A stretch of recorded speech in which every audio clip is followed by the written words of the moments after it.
The following broadcast is brought to you by the iGolf Sports Network. Golf Talk Live is sponsored by the iGolf Sports Network and Golf Tips Magazine. Here's Andrew to tell you more about our sponsors.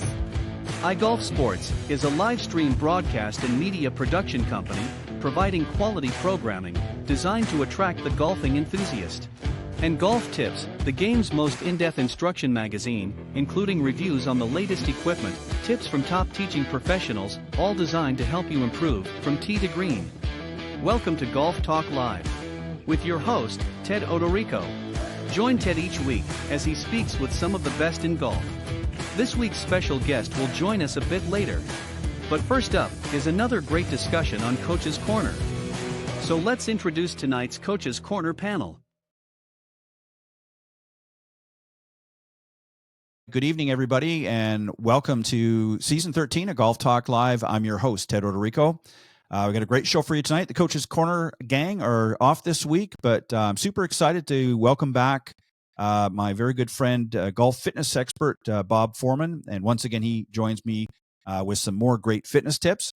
And then a little bit later on, I'm going to speak with this evening's featured guest, Jeff Minton. He is the director of golf at Wild Dunes Resort in South Carolina. He'll be joining me a little bit later on in the broadcast. But before I officially introduce Bob, I just want to remind everybody, of course, if you want to watch this week or any of the previously aired episodes, you can visit the iGolf Sports YouTube channel or Spotify.com. And you can also listen to the audio version, which is available at Spreaker.com or wherever you listen to podcasts. And don't forget to subscribe to the iGolf Sports channel on YouTube so you'll get notified as new episodes drop each and every week. And if you're looking to step up your game, then maybe consider joining our growing community and consider becoming a premium member at golftipsmag.com. We have 3 membership levels available: silver, gold, or platinum. And by joining, you'll get access to premium content such as the latest golf tips from our top 25 instructors, more golf news, equipment product reviews, plus top travel destinations just in time to book your next buddy trip. And in addition to that, you'll also receive some special discounts from our many premium partners, and there's quite a few of them right now. So you definitely want to take advantage of that. So go premium today at golftipsmag.com. All right, as I mentioned, I'm joined once again back off of fresh vacation, so he should be ready to go. Bob Forman, as I said, is a golf fitness expert. He's the former director of fitness and wellness for the Congressional Country Club in Bethesda, Maryland. He's internationally known as a leader in the field of golf fitness. His programs have been recognized multiple years by the Golf Fitness Association of America, and holds a Master's of Science degree in exercise physiology, and is a certified golf fitness instructor through the Titleist Performance Institute and Gray Institute as well. And he's also an author, Functional Golf Fitness Training, which is available at thebookpatch.com. So, Bob, welcome back from across the pond, as they say. Thanks for having me back. I appreciate it. So, before we get into what we're going to talk about tonight, I'm assuming you had a good time over there.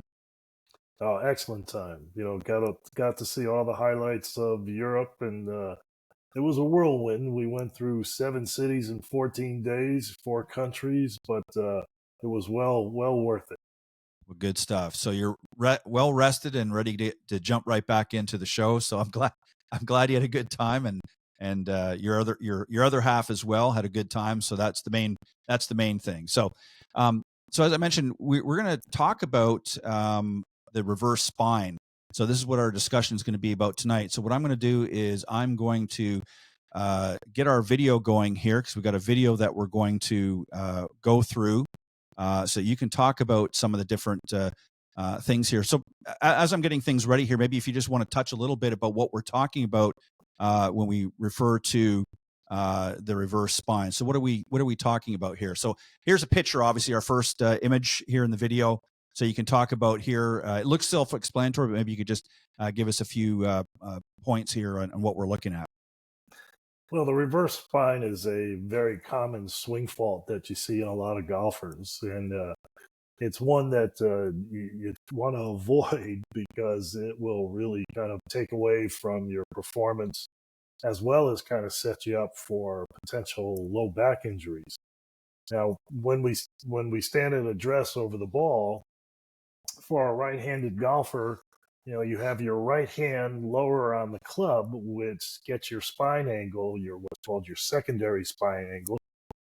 leaning away from your target. And when you go into your backswing, you want to try to maintain that angle away from the target, because when you do so, it sets you up to initiate the downswing in the proper swing sequence. Right. And that will help in terms of impact. That will help in terms of your distance and accuracy. When you get into reverse spine, what happens is you take the club back for one reason or another. Many cases it's due to physical deficiencies, but it can also just be a bad habit that golfers tend to get into. Your spine angle starts to angle back towards the target. So as you see in this picture here, and what that does, like I say, it doesn't really set you up well to initiate that downswing in the proper sequence. So it kind of robs you of distance and good hitting impact. Yeah, and typically, from a instructional standpoint, what we often see here, our picture actually just disappeared, so let me put it back up here. What we typically, as you said during the takeaway, a lot of times it could be a physical issue that they may be having. Maybe they're weak in certain parts of their body, especially in not just in their lower body, but maybe lower back, and also in some of the upper body parts as well. And we'll talk about that too. But typically what happens is that it's a very ineffective or poor weight shift too. They're not shifting to their, in this case, we've got a right-handed golfer here. He's staying loaded pretty much all on his left side. And again, if he's got some deficiencies in his golf swing, he's sort of going to have that reverse spine as you're indicating here. So what can we do? What are some of the things, and we're going to advance through some of the steps here that you can do as far as exercise. So let me go to the next clip here. And see if we can get that stop. Doesn't want to stay, huh? Yeah, it doesn't want to stay. Okay, so here we're moving fast here. So let me try to get this back. Well, one of the biggest physical deficiencies that you see in golfers is lack of shoulder mobility, specifically what's called external shoulder rotation, being able to rotate your arm backwards. All right. Basically, that's what you're going to do with your trail side shoulder, the right shoulder for a right-handed golfer, in the backswing. And in the downswing, you're going to do that on the left side, on your target side. But if you lack that mobility, what happens is it kind of limits your backswing. And to compensate, a lot of times as you're trying to make that good turn, shoulder turn that you read about in the journals every month, is it starts pushing you back towards the target. All right, because you physically can't rotate that shoulder, so you reach a certain point, and then to again try to get that club back further, it forces you back leaning towards the target. So that's one of the key areas that we see in many golfers, is that lack of shoulder mobility. Yeah, and a lot of it's tightness in the body. They're just not very flexible, and it's not necessarily. I mean, a lot of people work out and go to the gym, perhaps, but they're maybe not doing the right exercise that are going to help them with their golf game, and they tend to stick to more weightlifting and things like that, which is certainly good, but it's maybe not always best for your golf game. So there's some things that you're going to walk us through here. So let me see if I can slowly advance this next. Well, in this picture too, you'll note that this individual's got his arm rotated back to about 110 degrees. That's usually the threshold that we look for to consider that acceptable. If you can't get to 90 degrees, if you're short of 90 or just barely reaching 90 degrees as you rotate that arm back, that's a sign that you're limited in that mobility in that shoulder. Gotcha. All right, so let me advance to the next one here. See if we can get it to. Oh, we're gonna have a little problem here. Okay, so here, oops, there's the first one. That's good. It kind of shows the range of motion there. Okay, well. So the exercise we're going to get into is called an open book. So what you're doing is you're lying on your side in the fetal position. As you can see there, you can have light weights in your hand. You can do it without weights. And I emphasize light weights. You don't want to put a heavy weight in your hand because, again, you may put a little more stress on the shoulder than you want. But from this fetal position where the arms are bent at 90 degrees, you've got, like I say, light weights in your hand. In this picture here, I'm going to take my right arm and I'm going to maintain that angle in my elbow, and I'm going to rotate that arm up and over to the opposite side as far as comfort will allow. And then I'm just going to hang there for 15 seconds or so, 15 count, and just let gravity do the work for you. So that basically what that's doing is it's kind of opening up the chest cavity. That weight, the small, tiny weight in your hand will actually help work that external rotation as you just kind of hang out there. And then you're going to bring that arm back to the starting position. And you want to do like 2 or 3 reps. And again, holding for about a 10 to 15 count each time you go. And obviously, you want to do both sides. You would want to roll over on your left side and do the same thing with the right hand, because you're always looking for symmetry no matter what you do with your exercise. And a lot of people will find that they'll have a tighter side, a more limited side. And basically, you want to spend a little bit more time on that tighter side to try to get it to catch up. Yeah. So if you're, just to clarify, so if you're, let's say, typically a right-handed golfer, you want to make sure you're working the left side as well in conjunction with the right, because obviously what we see often is they get a little stronger on one side of the body and the other side tends to be a little bit weaker, and that causes issues as well because it's not really in balance. So here's the second image. Managed to get it to stop. You talked about yeah. So this is like the end result here. So you want to hold that position for a 15-second count, bring it back, and then repeat that 2 or 3 times. Now, you talked about strength training. The one thing to keep in mind is that when you do strength train, you're going to tighten muscles as well as strengthen muscles. So all the more reason that you need to get into a stretching program to maintain that range of motion and mobility. Yeah, and you can see here as the folks look on, you can see the image here where your legs are and your hips are staying in the same position. They're not moving. They're not rotating with the upper body. So again, that's helping to create that sort of separation from the upper and lower body and helping to stretch things out. So let's see if we can advance to the next one and try to get that one. Oh, we managed to get that one to stay. So, all right. So this is another exercise. Tell us what this exercise will, before I move on to the next image. What are you getting ready to do here, and what's the benefit of this particular exercise that we're looking at? Well, a second factor that can lead up to reverse spine is the lack of the ability for the golfer to disassociate the upper body from the lower body. And so they kind of become a one-piece turn. And again, trying to get that good shoulder turn or get that club back because they feel that they're going to get more club head speed. So if you can kind of work that disassociation between the upper and lower body, that's going to benefit you in the golf swing. So this is called the Heisman. And basically what I have here, I have my right foot up elevated on a bench. The other foot is just kind of hanging back behind. I have a little weighted ball in my hands. And what I'm going to do here is I'm going to bring my left leg up and my knee across my body. And I'm going to finish in the Heisman pose. So if you go to the next picture, you'll see that end motion there. So you got that left leg coming across the body. You're keeping your shoulders square because again, you want that stability up in the upper body while you're rotating that lower half, and that's going to work that disassociation. So that'll again work to benefit that golf swing. Right, and again, everything obviously should be done in moderation. So if you're not somebody that's in great shape to begin with, can they modify this a little bit? I mean, you're stepping up on, actually it's a step or a bench that you've got there. But if somebody maybe is a little bit jittery, like say some of our older, more senior golfers, could they maybe do that on a ground level and still kind of do something similar? Definitely. It's probably the recommendation would be to start with a flat surface and then work your way up once you're comfortable with that.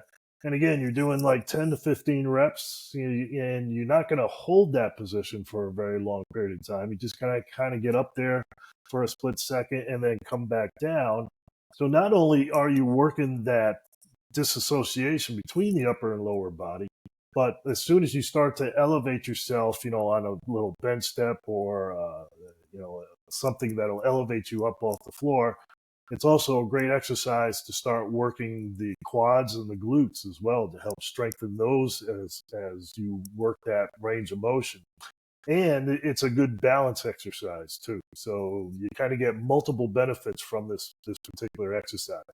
Yeah, and again, it helps, I think, with the coordination too. A lot of people, it's amazing. They don't realize this, but a lot of your little muscles too get engaged, keeping you stable, and that doing a lot of these exercises. You wouldn't think so because obviously you're engaging a lot of larger muscles too, but your smaller muscles have to be engaged to give you that stability. Otherwise, you see people wobbling all over the place. So let me move on to the next clip here. Okay, so we managed to get that one to stay.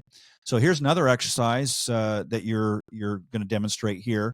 So tell us what we're doing here and what are some of the benefits.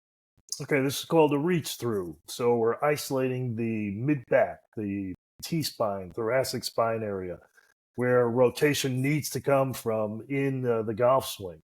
So a lot of times, again, this is an area that we see golfers tight in the thoracic spine area. And again, that's going to limit their ability to really kind of produce a good golf swing.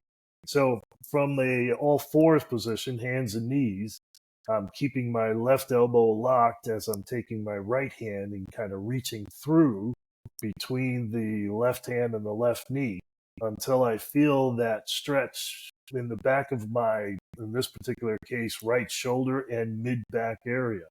And you're going to hold that again for about a 15 count or so, and then switch it over with the right hand, the right elbow locked, and the left hand reaching through, and doing 2 or 3, sets to each side. The more the merrier.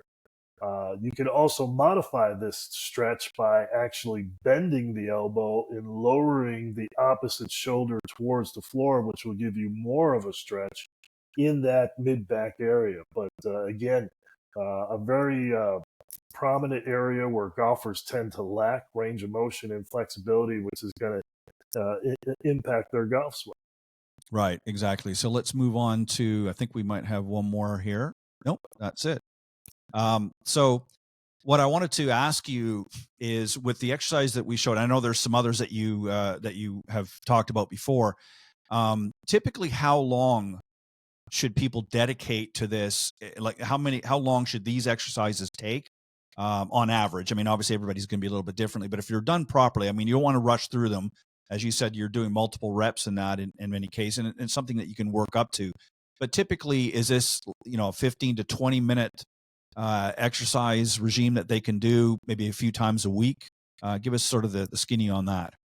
Yeah, well, again, when it comes to range of motion and flexibility, everybody needs it. Everybody can benefit from it.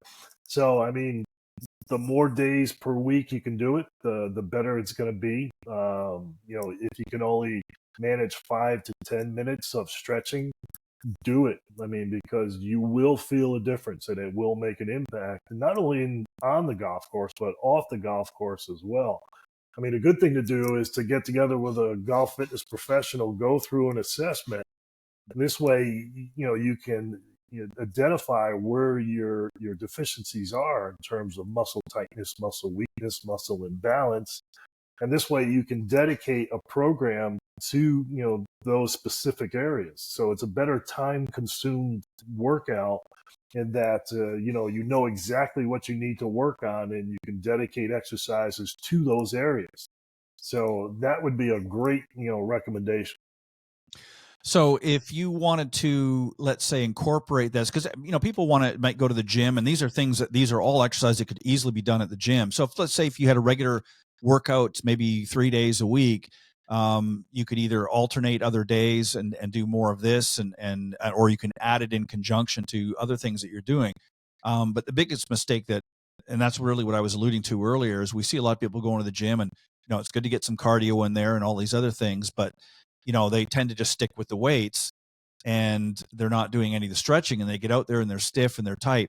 So these are exercises that they can do whether they're at home or if they're going to a gym.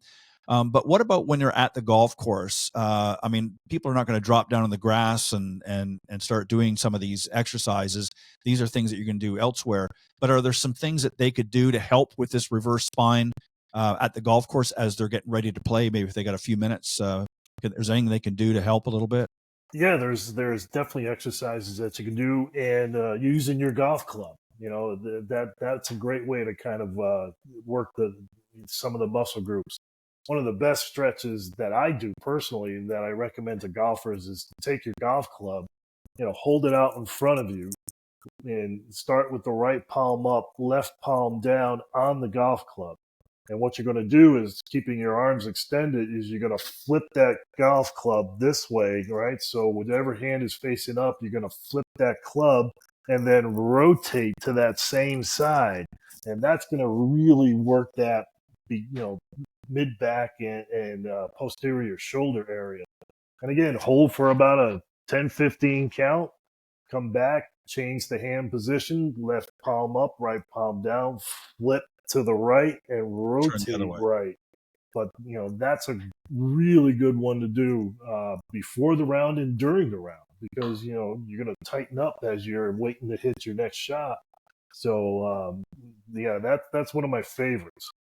And that's a good one too. You raise a really interesting point. I want to touch on that just a little bit, because a lot of times we'll see golfers, especially when they get on that back nine, they start, it's starting to get into a little bit longer day. They've been playing for a couple of hours. They're getting a little bit tightened up in that. People think the opposite, because you're playing golf, that you're actually going to loosen up, and you do a little bit, but you tend to start because you get tired. Your muscles are getting tired. So an exercise like that would be a good one. Maybe while you're waiting for your other buddies to tee off and you got your driver or whatever in your hand, you can be doing that exercise there to kind of loosen up before you actually tee off on that particular hole. Definitely. And that brings up a good point too. You talk about the cardio component. That back nine, a lot of people get fatigued, and that's when, you start hitting bad shots. So, cardio is important to kind of get you through that back nine, and the stretching as well. I can post, what I'll do is I'll post some golf cart stretches on the website that people can go to and kind of take a look at. But again, great to do during the round while you're waiting to hit the next shot. So to stay loose and to reduce that potential for injury. Yeah, I see a lot of people now doing that. I think as more people are becoming fitness conscious, I'm actually seeing more people out in the golf course, even when they're out in the middle of the fairway and their buddies are hitting, I'll see them do different stretches and different things just to stay loose. Because, if you're standing there and especially if you're playing with a foursome and you happen to be the last guy to hit, you're standing there sometimes for a few minutes, and it's very easy, especially, when you start getting on that back nine, 11, 12, 13 hole, and suddenly you start stiffening up a little bit. You're tired. It's especially if you're playing in a climate that's a little bit warmer, that humidity starts to kick in, and obviously first and foremost, you want to stay hydrated and make sure that you have a little something healthy to eat at the turn, not scarfing down a chili dog or something like that, but you want to have something a little bit better, but particularly stay hydrated. That's going to help with the muscles as well, correct? Yeah. And, we're getting into October, November, December, and the temperatures are starting to come down a little bit. So, the cooler temps will tighten you up a little bit as well. So, yeah, it's really good to maintain and stay loose throughout that round. Yeah, and it doesn't take very long. You can do a lot of these exercises that you walked us through here a few minutes ago. Those are things that take really no time at all. They can be done away from the golf course. Some of them can be certainly done at the golf course that you just pointed out. So there's really no excuse, and they don't take a lot of time. So, and these are things, even when it doesn't necessarily have to wait till days that you're playing golf. These are things that you can be doing, wherever you are. If you're on vacation, either these are things that you don't even have to have a golf club. You could get a broom handle or something and do, the exercise that you just demonstrated. There's a lot of ways to mimic what you just pointed out, even if you're not going to be at the golf course for a few more days. So there's really no excuse to do it, and it keeps you loose. And as we've always said, anytime somebody's doing fitness, you made an excellent point just a few moments ago, and that is you want to go and get an assessment by a certified golf fitness professional, and let them look at what your deficiencies are, and let them walk you through a program. But these are exercises that certainly are going to be very easily and conducive for golf, and are not going to put a lot of strain. But obviously you want to always consult with your medical professional in case you have any back issues or things like that may prevent you from doing certain things. But again, if you speak with your certified golf fitness professional, they can do an assessment and tell you some of the areas that you really need to work on, and then you can put together a game plan to move forward. Yeah, I've been testing golfers since 2006, and I have yet, and I've assessed all levels, Right. juniors, amateurs, some touring golfers, and I have yet to have a golfer go through the assessment and pass everything. I Yeah. mean, and in many cases, especially for the amateurs, us amateurs, it's not just one, two, three, four things. It's a whole host of Yeah. things that they need to work on. And I'll tell you, stretching, if you're going to do anything, Yeah. stretching is the thing that I would recommend. I mean, that will get you further down the fairway. And just during the day, the activities of daily living are going to benefit from a regular stretching routine.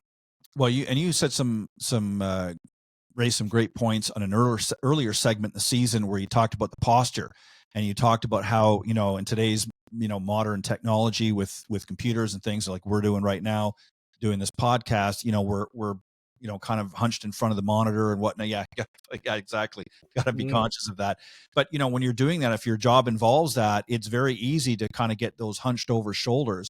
And if you're not doing things to keep those muscles stretched, what ultimately happens, and we've seen this, where the muscles in the front of the body start to shorten because you're sitting at a desk all day, and you almost get to a point of permanent that you're hunched over like that, and that creates a lot of issues with the posture. So, and those are things that you touched on a little bit earlier in the season. So there's never an excuse. If you want to play golf, and you could be at any age. I mean, I've seen some 60, 70, 80, 90-year-old folks out there swinging a golf club, and I've seen some really guys out there struggling, and I've seen some others that, man, I wouldn't want to get into a game for money with. But the difference is that the guys that are playing well, even at later in life, they're out there doing the things that you're talking about. They're out there stretching, they're out there doing things. I see them all the time up in the range and out in the golf course. So again, we're not just saying this to hear ourselves talk. We're trying to do this, and as you pointed out, coming into the fall, the cooler temperatures and things, it's very important to make sure you stay loose and limber, because those muscles will definitely tighten up. So any final thoughts that you want to send the folks off with here on the reverse spine? Well, that kyphosis you talked about, the rounded shoulder posture. I mean, that is still another factor that can lead golfers into reverse spine. And like I say, it's very, very common. I mean, if you're out there with a foursome, just kind of take a look from the backside of your playing partners, and I can guarantee at least one of them is going to be doing that reverse spine. That's how prevalent it is. But take the time to get the assessment, or just get into a good stretching routine. It doesn't take all that long. I mean, even if you just dedicated 10 minutes, 15 minutes a day, or most days of the week, you will feel better, your game will be better, and you'll be able to move better. And those are three good things to get out of that routine. Well said. Well, Bob, thank you as always. Again, I'm glad you had a great vacation, and good to have you back on the show. And don't forget, again, if you want to get your hot little hands on a copy of Bob's book, Functional Golf Fitness Training, you can get that at thebookpatch.com. And there is a link, a full link available. But if you just go to thebookpatch.com and either enter into a search for Bob Forman, or you can do, again, the book title is Functional Golf Fitness Training. You'll get access directly right there. And I suggest that you order yourself a copy, because I know there's a lot of good stuff in there. And it's never too late. Doesn't matter what age you are, it's never too late to get out there and get yourself into shape. And you don't have to go crazy, but just some of the things that Bob's bringing on the show here are things that anybody can do, any age group and any physical ability. And again, always make sure that you consult with your physician first if you are having any physical issues beforehand. But definitely go and get in touch with somebody like Bob, a certified golf fitness expert, and let them give you a proper assessment and see where things are at, and you can go from there. But Bob, as always, I want to thank you very much for joining me. It's always a pleasure to have you on. I look forward to the next time. And yeah, so it's always good to have you on the show, and I always learn something new, and I know I got to get myself out there and start doing some more of this stuff myself. So I'm feeling myself a little tightening up here as I get longer in the tooth, as they say. And all those previous episodes I've listed on the website too. So if they want to go to the website, all those are on there. They can access those. Okay, perfect. Well, that sounds good. All right, I'm going to take a quick commercial break, and when I come back, I'm going to be joined by tonight's featured guest. We'll be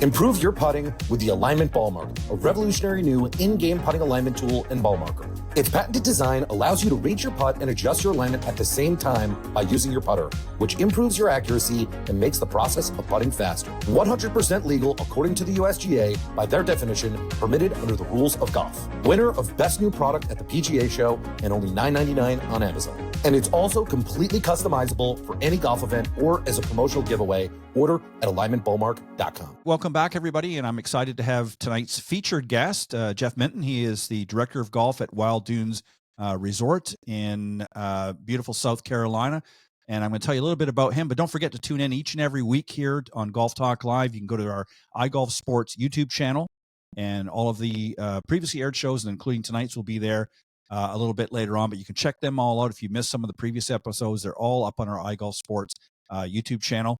And you can also listen to them in audio version. You can go to Spreaker.com or wherever you're listening to podcasts. You can also listen to the audio version if it's more convenient for you. So, but glad you could join us tonight. Very, very excited to have this gentleman in. He, as I mentioned, is a PGA professional. Began his career in the hospitality industry at Pinehurst Resort and Club. And after several stints as head professional at Shanty Creek in Michigan, he was also at the lodge at Ventana Canyon in Arizona, and also at La Costa Resort and Spa in California. He later joined, and as I said, most recently joined Wild Dunes Resort in the Isle of Palms in South Carolina. And very, very excited to have him on the show. So, Jeff, welcome to the show. Thanks, Ted. Great to be here. Thanks for having me. I appreciate it. So, I'm going to start things off, I think, before we get into talking about Wild Dunes. I always like to ask, especially if somebody's never been on the show, is why golf? What was it about golf that drew you to the business? Well, both first off, as somebody who plays the game, but also as a golfing professional. So, when did you get your first start, and who introduced you to the game? Actually, pretty funny story, because my best friend growing up, his dad actually owned a golf course, Ventana Canyon Resort in Tucson, Arizona. His dad was the owner, and we were friends, and we were both baseball players. We were pretty good baseball players in Little League and Pony League. And in high school, they actually switched the golf seasons to be the same as the baseball season. So I kind of had to make a choice. What did I want to do? And I was a pretty accomplished golfer at the time. I made the golf team, and, I was one or two in the high school team. And pretty much once they switched from baseball to golf in the spring, I just, I kind of made a commitment. I was actually in my junior year in high school. The coach, his name's Rick LaRose, the coach for the University of Arizona, came to my high school and pulled me and my buddy out of class and took us down to the campus at University of Arizona. Right. And he said, "We want to keep you local boys here in Arizona." So I was pretty much hooked at that point to go to University of Arizona, which I played golf in college. And then, just from there, I started working at the club, Ventana Canyon, and was pretty much hooked on it kind of ever since. When I finished school, I actually went into the PGA program and started working towards my Class A, which I got. And the rest is kind of history. Just kind of been in some really cool places and had some really good experience, and worked with some great mentors who helped me along the way.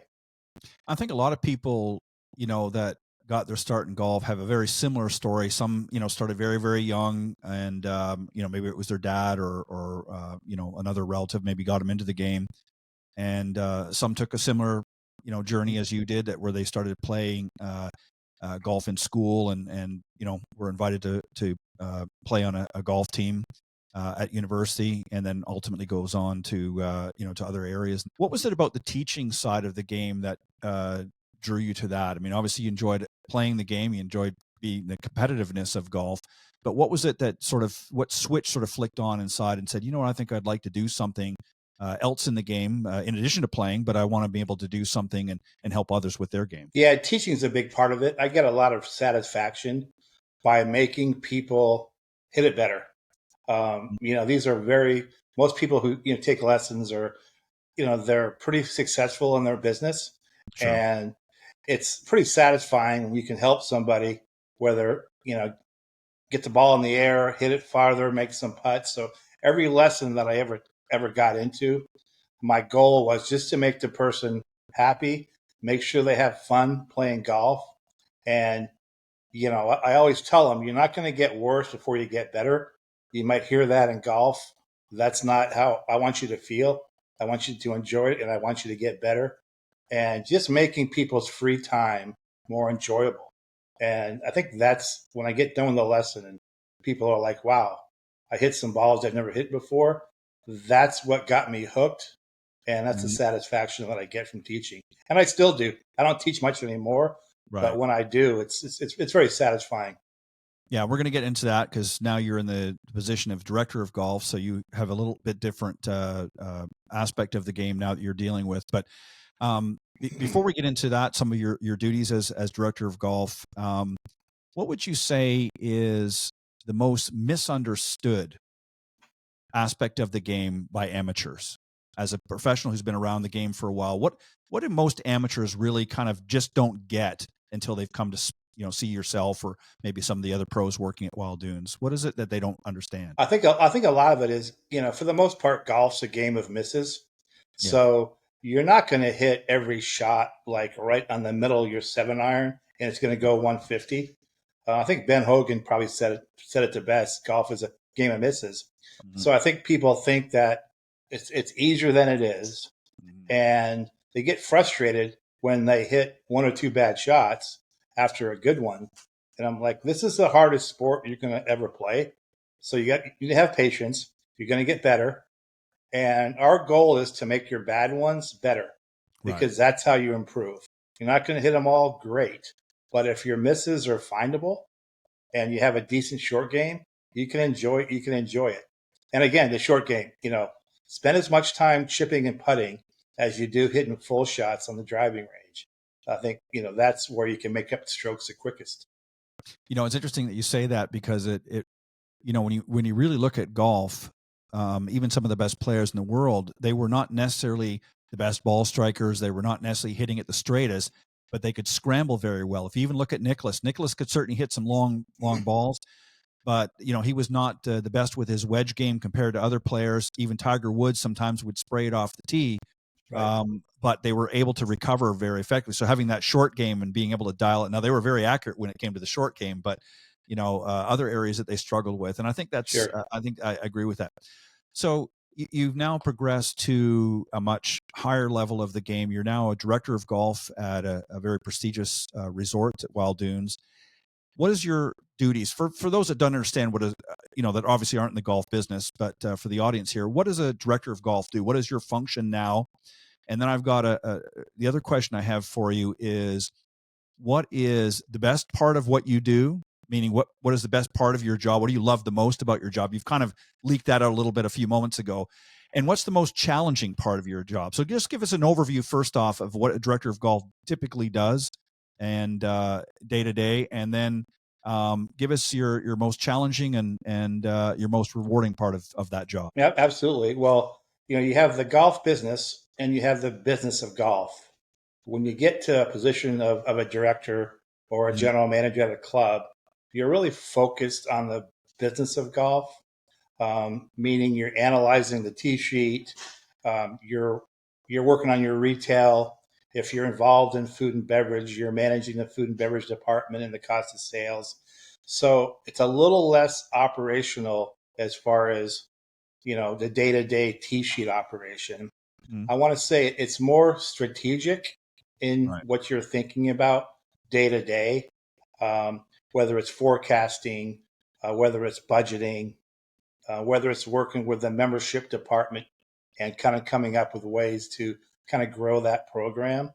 So it's really, you become a professional golf businessman more so than just an operator where you're playing with members, you're teaching. That obviously that's very, very important, Of course. and that's because it is a people business. But I Mhm. think as a director, you tend to get more into that aspect of it, particularly at a resort, because there's other components. Sure. There's rooms, there's food and beverage, there's everything else involved with the amenity of golf. So you kind of dabble in a little bit of a different stream than you would be if you just do an operations. For me, I think the most challenging thing is not being able to teach and Right. play as much as I'd like to, because I just don't really have the time. Right. With 36 holes, 80,000 rounds and 1,500 members, there's really a lot going on. And again, the director of golf and the golf business, we've been kind of tasked with doing other things. In my case, I oversee the tennis department and the Sure. spa and the retail. So there's more things on my plate than just golf. Um, but yeah, I definitely miss the playing part of it and the teaching part of it. Um, that's probably the most challenging. The rewarding thing is still the same though. It's still when you walk out and you're talking with customers, or you're reading comments from customers that played your golf course and talking about how friendly the staff was, how good the pace of play was, how they liked the course and the conditions. Ultimately, that's what gets them to come back. So that's kind of how I go about it day to day. It's funny too because there's kind of a running joke in this business. You don't get in the golf business if you want to play golf, because especially if you're successful at it, because there comes a point in time where you don't have any chance to play your own game anymore. You're so busy, as you said, in the business side of golf. So, I've talked to a lot of young guys that are still, working up the ranks, and they're all excited because they still play a lot of golf and that are not quite as busy yet. And then I've Right. talked to a few that, 5 or 6 years into it now, they've got a full dance card, teaching and so forth. And it's like, man, where did my golf game go? I don't get to play anymore. So that a lot of truth in that statement. So you Yeah. also go ahead. No, go ahead. Yeah. I think it isn't. I think it is. I think it is important though to balance that out, Sure. because at the end of the day, we all got in the golf business because we love the game, and we really should try to play more and make it a point, whether it's playing with your members or playing with your staff. Again, that's part of it. I know it's hard to do that, but I try to carve out a couple rounds a month here and there Sure. just to make sure. That's I do keep that. I keep sharp. Yeah. That's important. And I agree. Also, in addition to, doing what you do, you've spent a lot of time. In fact, I think a couple of decades, you volunteered with the First Tee in Charleston, where you're getting a chance to work with maybe future generations, not necessarily golf professionals, but young golfers. Now, tell us a little bit about that experience. Then we'll start talking about Wild Dunes. Yeah, I think anytime you can show kids or younger kids, particularly through the first tee, the life lessons that you learn from golf, to me, that's a no-brainer. I think, like you said, that's the next generation of golfers. And, a lot of the first tee kids, at least in Charleston, don't really have the whereabouts or the opportunity to get lessons or to play a lot of golf. Mhm. So for me, that is probably one of the most rewarding things. Um, getting the first tee to come out to the golf course. Some of our members will actually help as far as being like marshals or driving the cart for them. But when these kids are done, they're so excited about the game and they're so grateful that we took our time to come out and they could hit some balls, learn some etiquette. And again, that's, giving back to the game through junior golf, through First Tee is super high on my priority. And again, that's the next generation of, golfers to come. So we all need to, try to strive to do things like that for sure. Yeah, I think it's important that, anybody that's in this game, that you give back, as we progress in our careers. I've taught now, I'm like you, I don't do as much anymore, but I've taught for over 32 years. And, I've had a pretty good career and I've enjoyed that. And now I'm looking forward to playing a little bit more myself. So, I've had enough of it to the side, so it's time to get back out and enjoy a little bit of my golf. If there's anything still there, but anyways, and I agree with you. I think it's very important that we give It's back. like riding a bike, Ted. You got it. Oh, I know.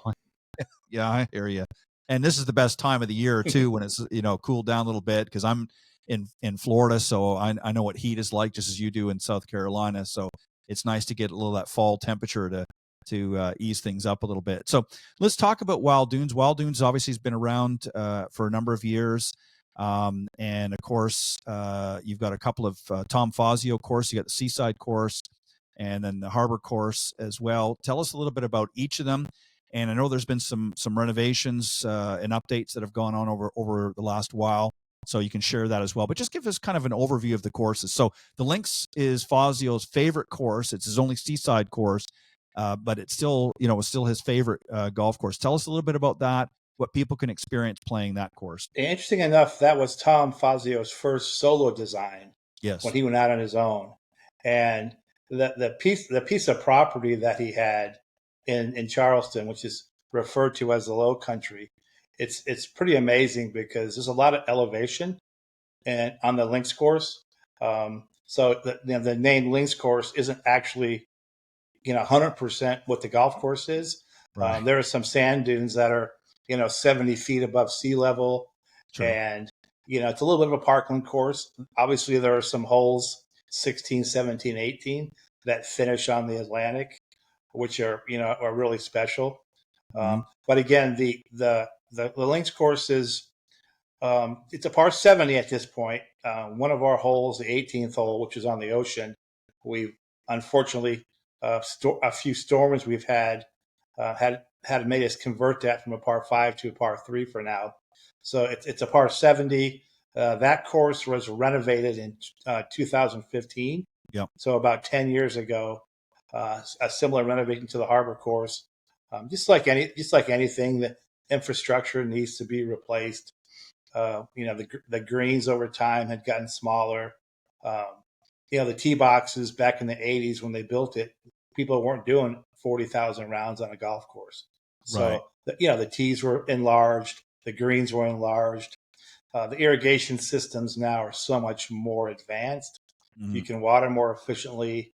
It's just a totally different program.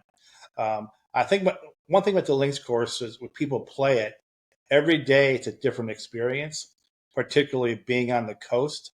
You might get a northeast breeze one day off the ocean, right. And then the very next day, it could come out of the south. Yep. So the holes play totally different, which is a pretty unique experience, similar to a true links course. Right. If you're going, overseas, Ireland or Scotland. So that's kind of the links course. That was built in 1980, and it was so popular that the owners decided, let's get Fazio back in 1985, and let's build a Harbor course. Mm-hmm. Again, Fazio, and he had a co-designer, a guy by the name of Mike Strantz, who has some pretty popular golf courses in the Carolinas and other places. So the Harbor course isn't exactly on the ocean, but it has holes that parallel the Intercoastal Waterway, yep. Which is the waterway from Florida all the way to New York. It's a little tighter because they didn't have quite the land to, be as forgiving as we had with the links course. But again, typical Fazio design, really good par 3s. He always throws in a risk reward par 4, whether it's drivable or if you want to lay up, the green's tricky. And as you mentioned, that course has recently just been renovated. As a matter of fact, it opens tomorrow with our men's member guest. Right. But similarly, it closed in March of this year. Again, similar to the links course, full renovation. Greens were doubled in size, new cart paths, new irrigation. We went with what's called runway tees.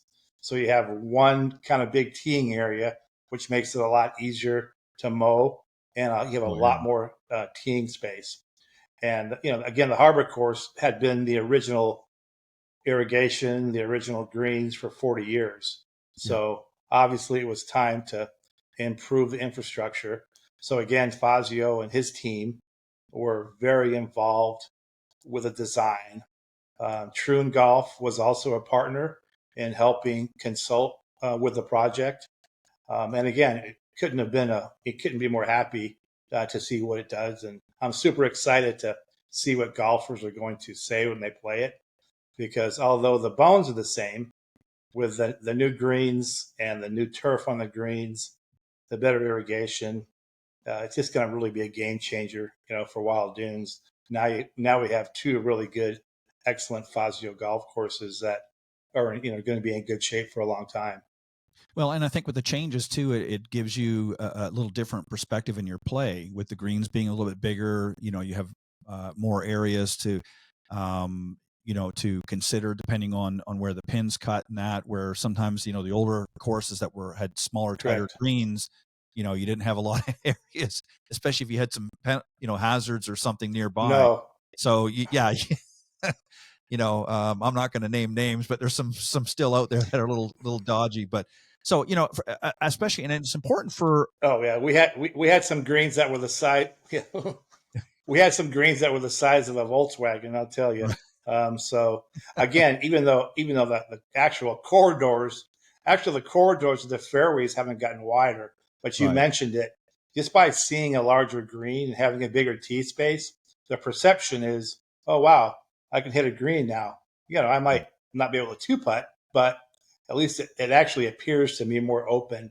But again, it's just over time, greens just tend to shrink. And, we basically brought them back to their original size that they designed, 40 years ago. So it's great.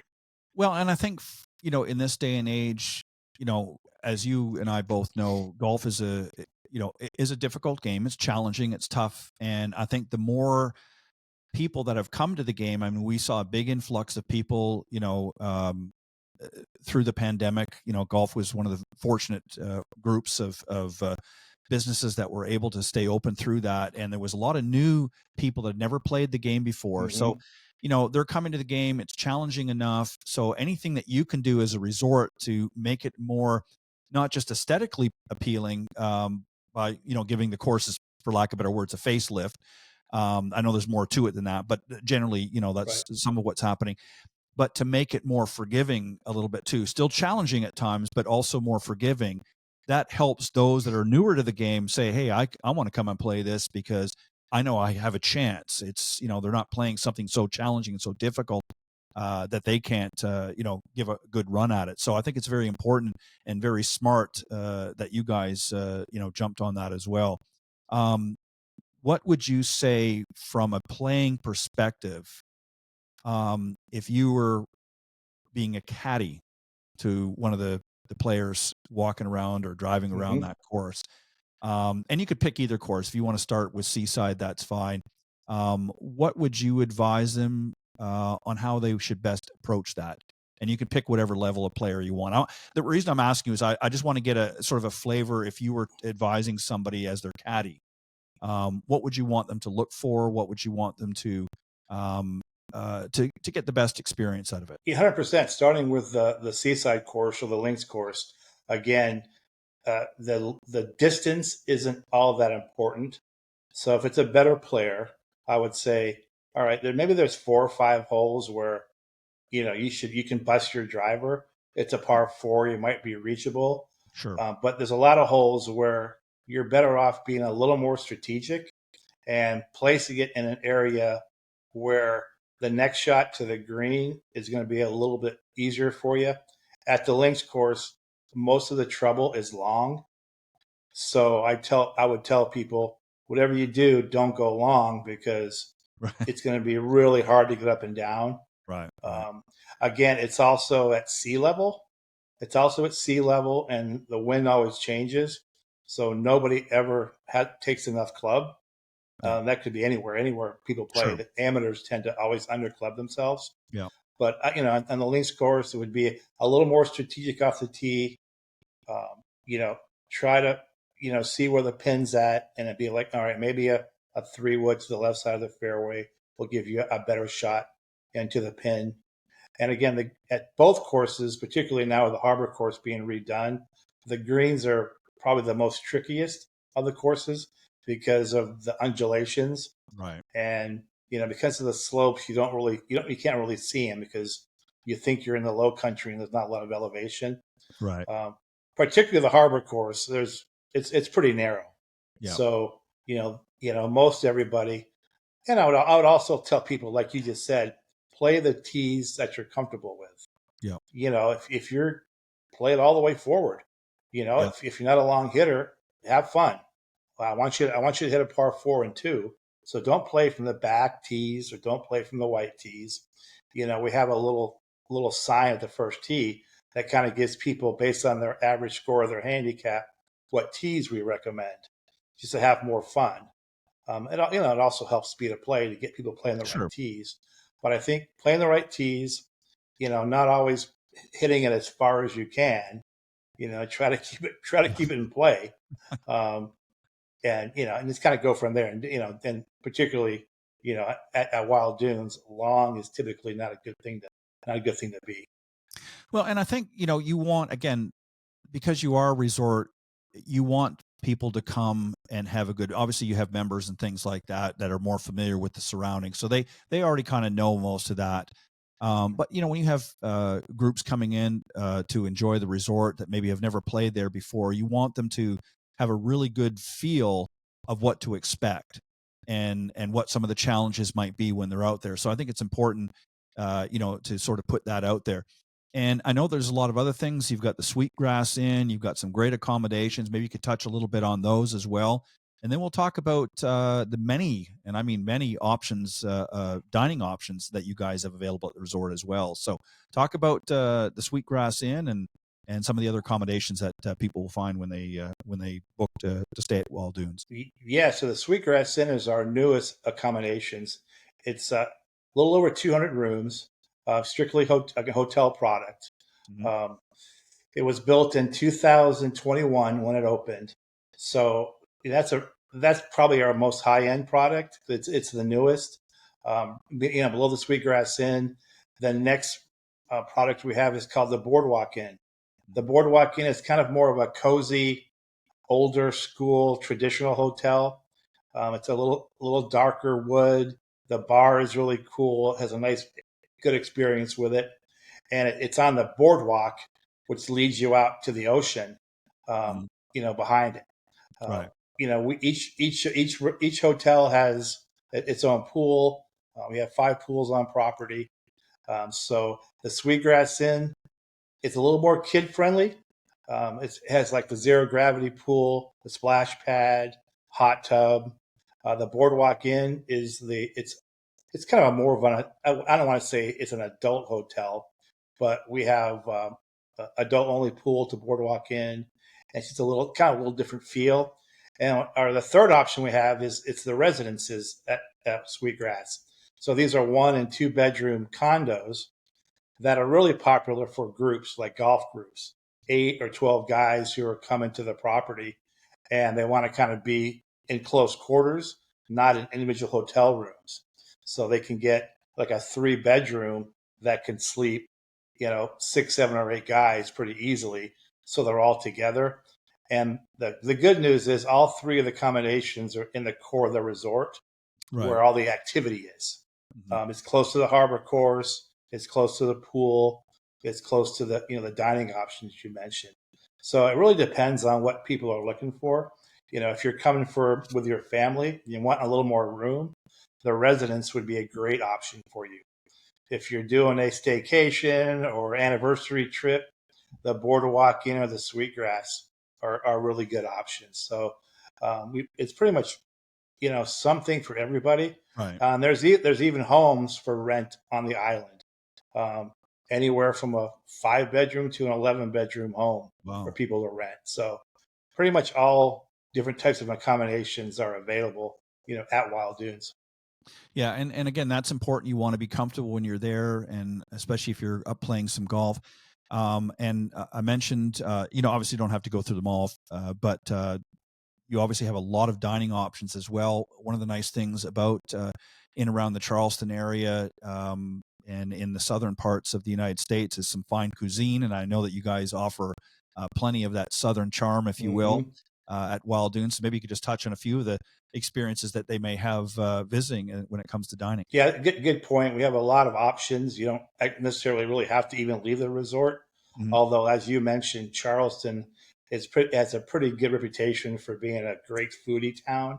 So, some of our guests do, they can eat at the resort 2 or 3 nights, but we also encourage them to try some of the local flavor downtown. But, our signature restaurant is called Coastal Provisions. It's located in the Boardwalk Inn. You can get a nice steak, you can get a local fish. It's got a really good wine list.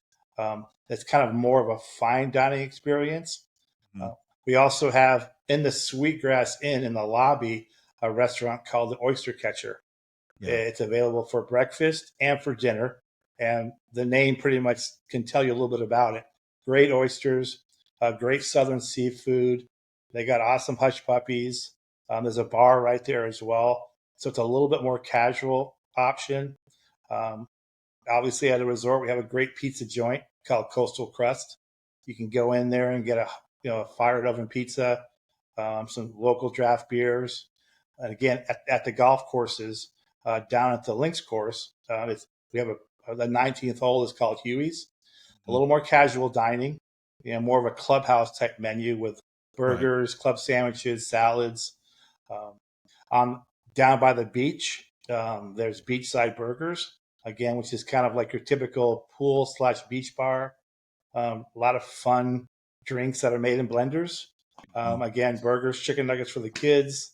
Right. So again, there's pretty much all kinds of options. We have a sweet shop, which is a candy shop with ice cream, all the old school candies you can remember when you were a kid. Yeah.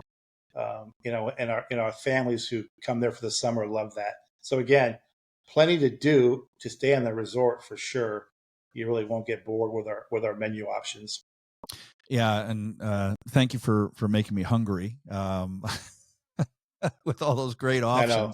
options. It's right. I read at dinner time too. Yeah, I know. Yeah. I'm glad you stopped when you did, because I was thinking to myself, I would envision I'm a steak person. I love some good seafood as well, and Oh I yeah. always like to throw down a good burger and a draft or two. But so lots of dining options. That's important, and a little something for everybody. You can have a little bit more upscale experience if you want, or you can get something a little bit more casual too.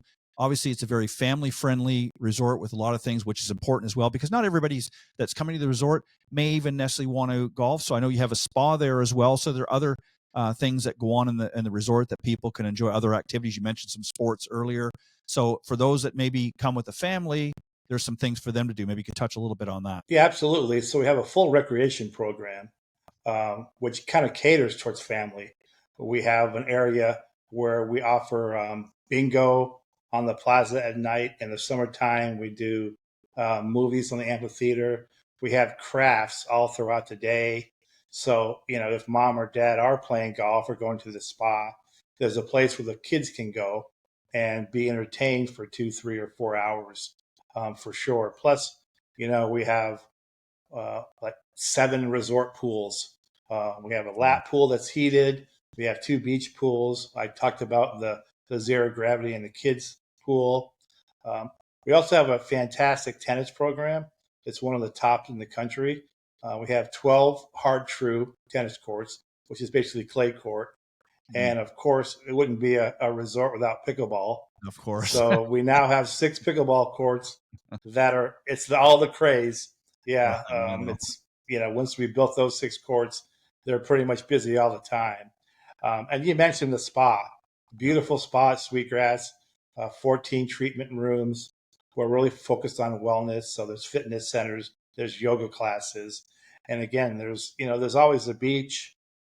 We offer bike rentals, which you can ride around the resort grounds on a beautiful bike paths without even really leaving the resort. So again, if you're a family, there's all kinds of things to do, whether it's summer, fall, or winter.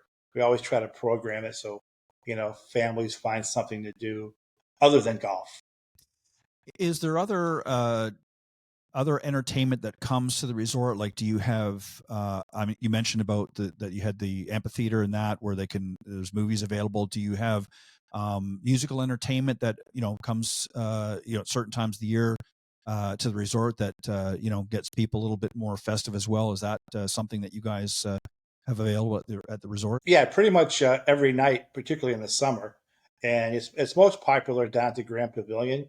Right. We have, whether it's a steel drum band, whether it's just a local little group, um, we have a little rotation that plays down there all the time. At the clubhouse down at Links, we have every Thursday night we have live music.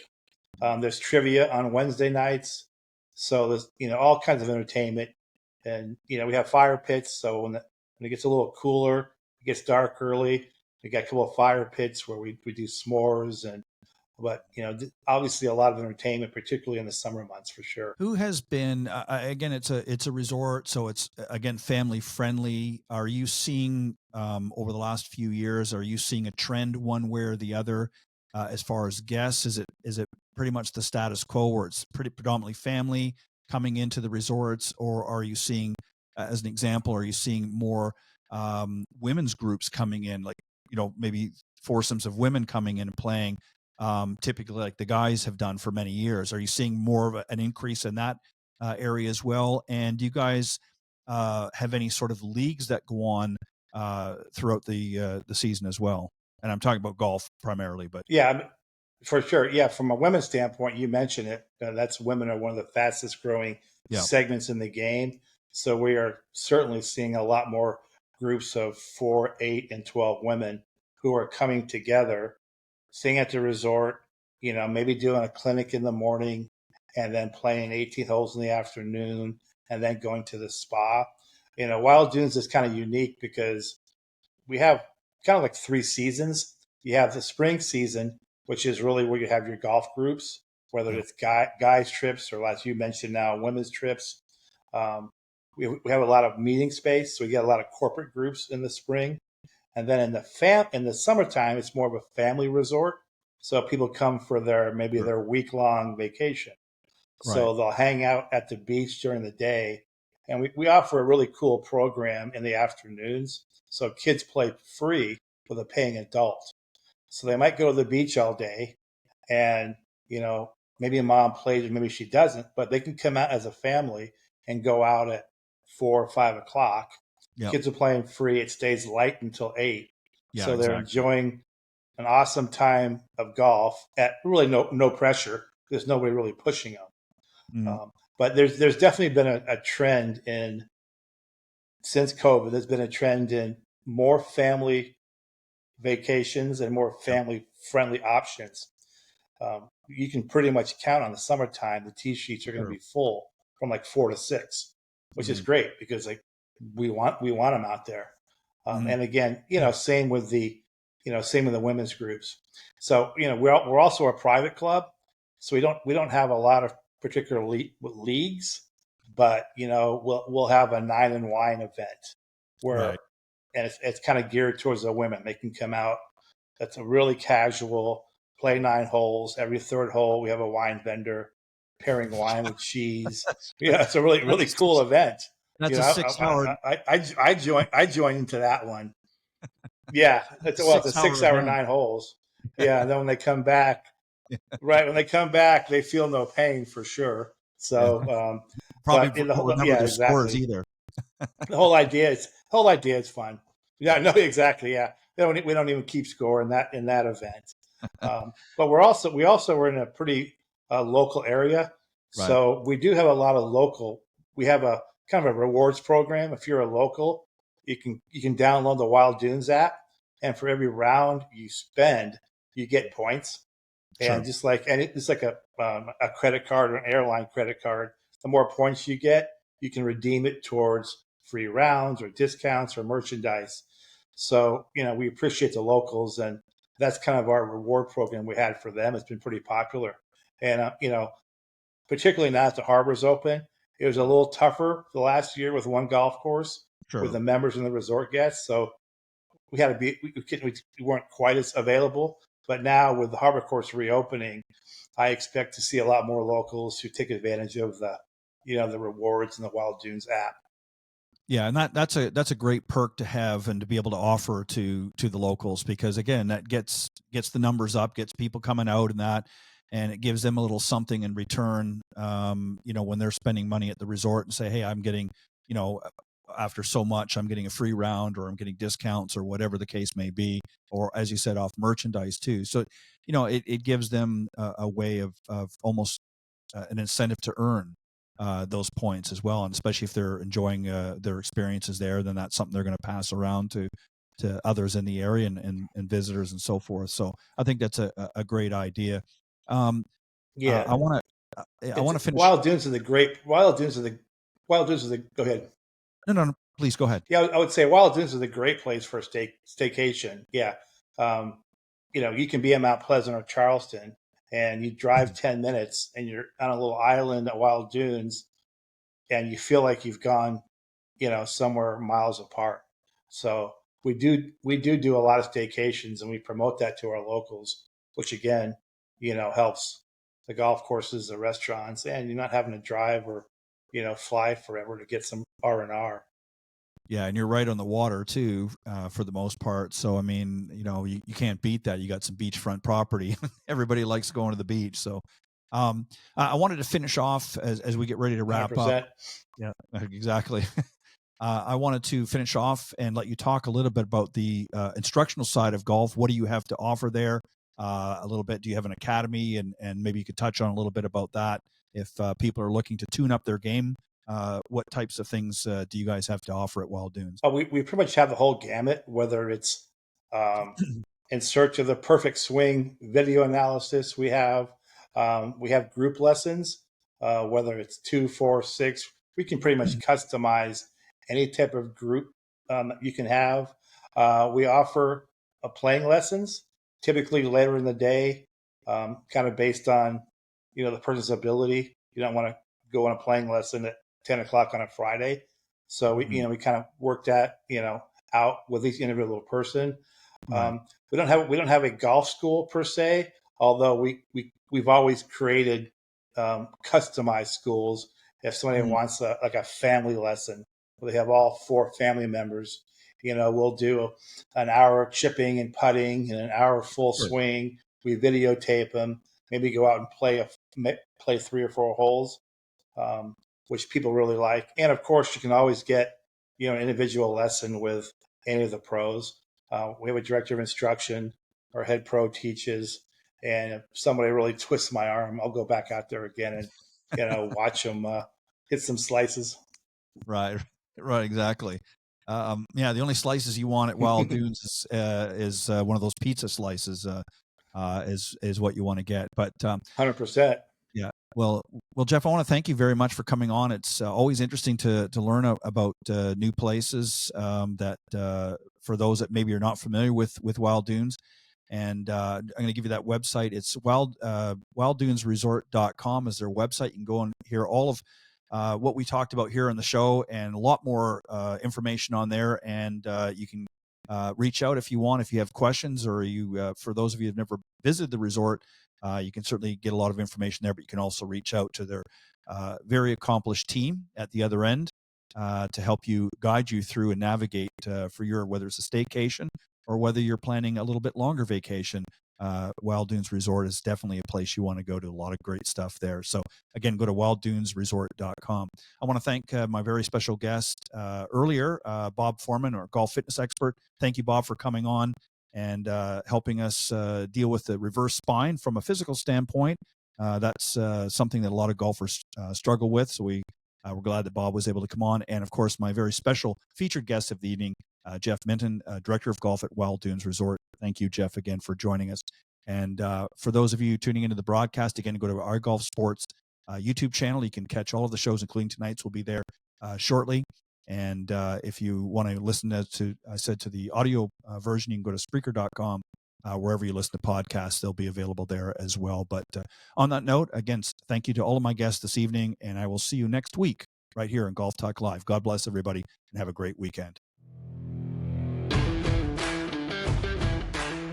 Thanks for joining us. We hope you enjoyed this week's broadcast of Golf Talk Live.